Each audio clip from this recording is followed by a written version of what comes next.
30 Junie is 'n dag wat soos 'n donker wolk en 'n swart oor ons land en sy mense hang.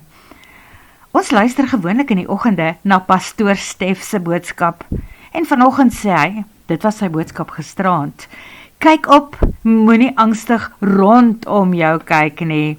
Hy is die weg in die lewe, maar dit is steeds oral op sosiale media, waarskuwings en loom en doom, moord en doodslag. Ons mense het eintlik weer hoop nodig, vooruitsigte, iets om aan vas te hou, ons opgewonde te maak, geloof en vertroue. Dit is eintlik al, en op 'n manier kom ons ander kant uit, want 'n hoër hand ken ons pad. Hy sien die einde, terwyl ons nog in 'n doolhof rondstrompel. Hou moed.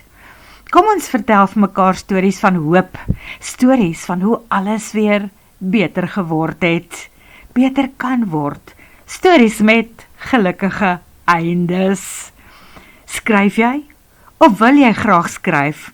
Kan jy stories vertel wat mense laat beter voel oor hierdie lewe van die oomblik? Is daar stories van mense om jou wat die moeite werd is om te vertel, van hoe hulle aan die ander kant uitgekom het?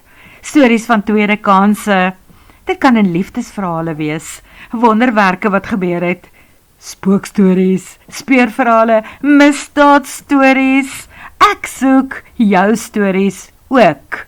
Jy kan dit vir my aanstuur na liefdesverhale en meer @gmail.com. Op die YouTube kanaal Afrikaanse liefdesverhale en stories, #audioboeke, gebruik ek meesal my eie stories.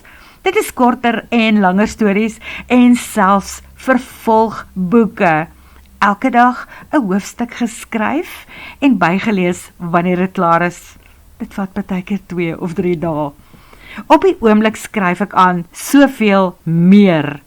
Die boek staan nou einde se kant toe, maar ek het nuwe planne. In elke boek wat ek tot nou toe geskryf het, is daar enkel mense wat nog maats moet kry. Dink byvoorbeeld aan die klomp wat saam met Tertius en Jenny in Jammer Ma gekuier het. Daar is François de Waal, die speurder saam met wie Clarissa 'n hele paar raaisels opgelos het. Hy is maar net een van hulle wat mos nou in Marloth Park bly. En Carlos Sanchez, die man van Spaanse afkoms, daardie aantreklike ou met die groot huis daar, waarin hy kamers verhuur. Sy suster Janina, wat uit Kaapstad by hom aansluit met die as van haar geliefde Vida in haar hande. Maar wag eers en sien, wat op die oomblik moet Hugo en Renata in die Palekampie daar langs Chrissies meer agterkom, dat hulle eintlik baie meer van mekaar af weet, as wat goed is. Of is dit juis goed om het uit te vind? Luister gerus die storie van die begin af. Dis gratis, soveel meer. Daar is 6 jaar en 7 maande se harde werk op die kanaal Afrikaanse liefdesverhale en stories #audioboeke reeds. Jy kan daarna gaan luister, maak oop onder podcasts en dan kan jy 'n volledige storie voor jou sien. Of gaan na liefdesverhale en stories 35 plus op die Facebook bladsye. Dalk sien jy moeilik, dalk sterk jy aan nou operasie en lê meesal met toe oë en moet rus, bedrus, dalk ry jy lang pad en luister na Bluetooth in jou kar. Van die stories soos gek oor haar eie Afrika ondier, kan jy van hier af na Kaapstad neem en terug, en dan gaan draai jy nog sommer saam met die veearts in Mosambiek ook.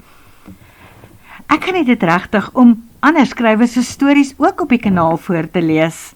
Gaan kyk gerus, hulle is daar, Tinus Verweer, Yuri Mens, nog 'n paar ander. Dit is lekker afwisseling. Op 'n stadium toe ons die Afrikaanse skrywers omnibusse uitgegee het, het ons ander skrywers betaal vir hulle bydraes. Ongelukkig is die skatkis met Walita, waaruit ons moet put om te betaal, maar aan die kleinerige kant. Ek dink daar was skrywers wat so bietjie gelag het vir die geldjies wat uitbetaal het. Maar mens lag gewoonlik net, totdat jy self agterkom hoe moeilik dit is om geld te verdien as 'n skrywer in Afrikaans. Daar is min lesers, min geleentheid om geld te maak, en daar is baie talent. Die kompetisie is straf. Met die YouTube-kanaal het ek op 'n stadium selfs 'n kompetisie uitgeskryf en weer eens bydraes gevra, gedink om weer 'n omnibus vir Renza saam te stel.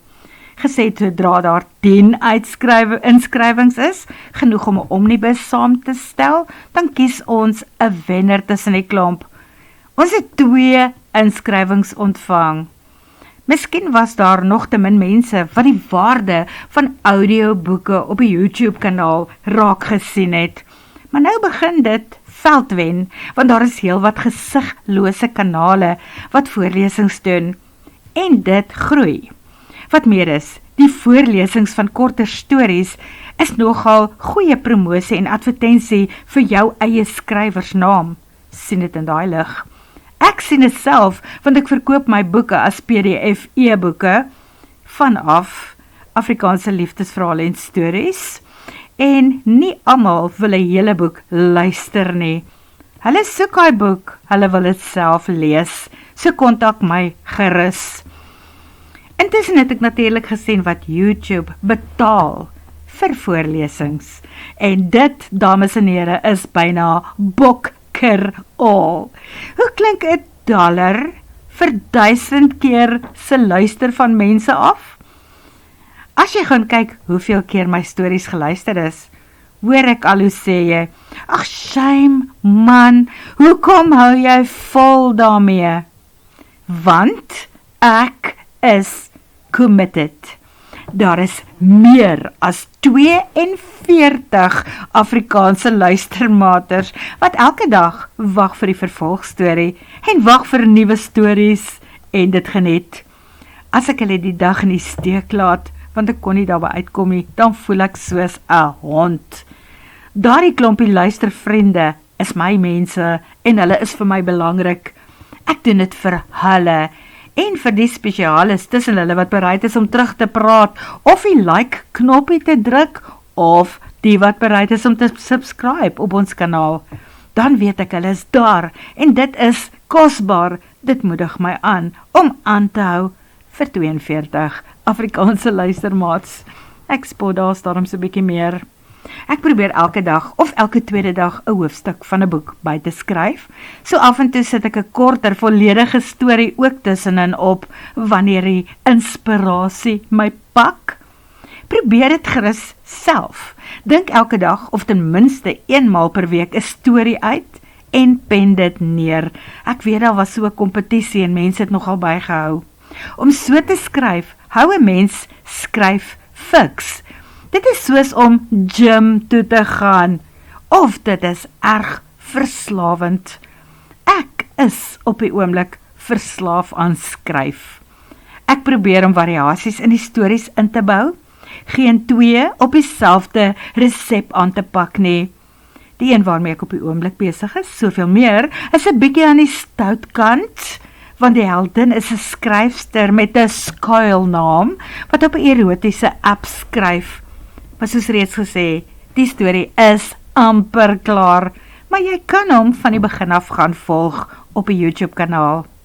Die lekker van die YouTube-kanaal vir my is omdat dit so direk is.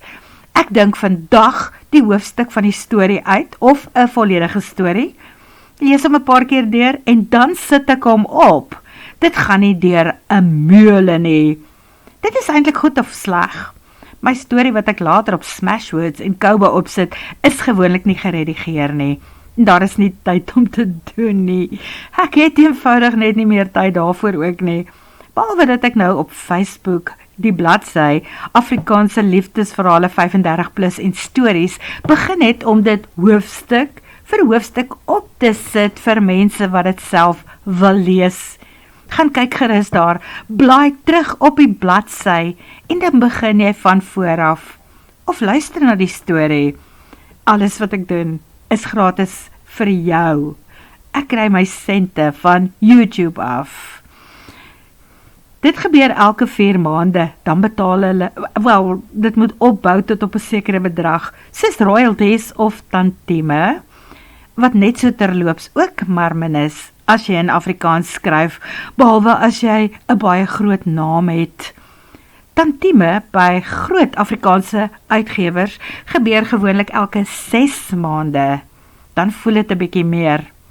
Doen jy die selfuitgeding by Draft2 Digital of op Amazon, Kobo, Smashwords, is daar gewoonlik eers 'n limiet waaraan jy moet voldoen voordat hulle uitbetaal. En dit gebeur dan ook in elk geval so elke 3 tot 6 maande. Behalwe op Amazon het ek nogal goed gedoen. Elke maand 'n geldjie gekry. Dit is nou weg. Dit is my ontneem. Maar in elk geval, ek wil nou graag weer van hierdie geleentheid gebruik maak om skrywers ook uit te nooi om stories vir my aan te stuur, deel te word van hierdie kanaal. Die temas gaan verkieslik liefdesverhale wees, of stories waar situasies beter geword het. Ek stel dit graag voor met 30 Junie, vandag in gedagte, waarin Afrikaners so stief en sleg behandel word in ons eie land. So wat doen jy? Jy stuur jou storie aan liefdesverhale en meer @gmail.com of jy kan dit op ons Facebook bladsy gaan plaas. Ek sal die skakel hier onder sit. As ek jou storie kies om het voor te lees, gaan ek vir jou iets betaal. Dit gaan nie veel wees nie, maar as jy byvoorbeeld so 10 stories 'n maand vir my kan stuur, met minimum 500 woorde, dan raak jou geldjie 'n bietjie beter. Soos my een vriendin altyd sê, baie bietjies maak op die ouend nogal iets, of selfs baie. Die grap is, ek gaan vir jou meer betaal, as wat ek vir jou storie gaan kry. Hoekom?